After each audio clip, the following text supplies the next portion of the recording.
For WTSA News and for Brattleboro Community Television on your Monday, January 25th, my name is Ian Kelly.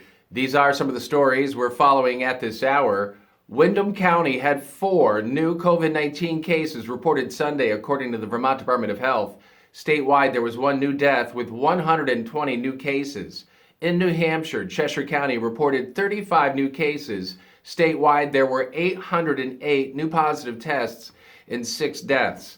In Massachusetts, 8 new cases reported in Franklin County. Statewide, there were 67 new deaths and 3,750 new cases. Today is the deadline to file consent forms to get on the ballot for local elections in all Vermont towns. Nearly all Vermont towns hold select board and school board elections the first Tuesday in March. This year, the Vermont legislature said petition signatures were not needed. Instead, a 1-page form must be filed with your town clerk by 5 p.m. today in order to get on the March ballot. Some Vermont National Guard soldiers returned home Sunday, but the rest plan to stay in Washington for another month. The Guard says it's been asked to continue to support security operations in the nation's capital.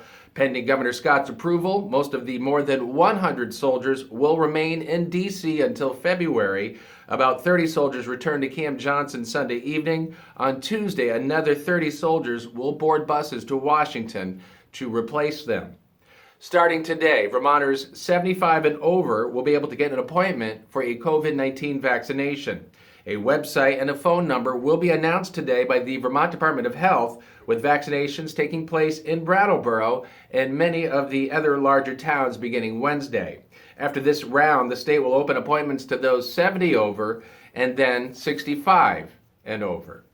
New Hampshire Senator Jeanne Shaheen has introduced the Bipartisan Drug-Free Communities Pandemic Relief Act. This legislation would provide flexibility to drug-free communities coalitions during the COVID-19 pandemic by temporarily allowing the Office of National Drug Control Policy the authority to waive the program's local matching requirements. The ongoing COVID-19 pandemic has increased the level of substance use disorder and the epidemic that ensues with it, making it more critical than ever to ensure coalitions can weather this crisis and continue to educate and empower young people on the risks of substance abuse. WTSA Sports, Super Bowl 55 is all set. The most unusual season in NFL history will end with something that has never happened before. The Tampa Bay Buccaneers will become the first team in NFL history to compete for the Super Bowl in its home stadium. Tampa Bay hung on to beat Aaron Rodgers and the Green Bay Packers 31-26, while Patrick Mahomes and the Kansas City Chiefs cruised to a 38-24 win over Buffalo. Sunday night, game is set for February 7th, Tampa Bay and Kansas City. Jaylen Brown scored 33 points for the Celtics as they snapped a 3-game losing skid.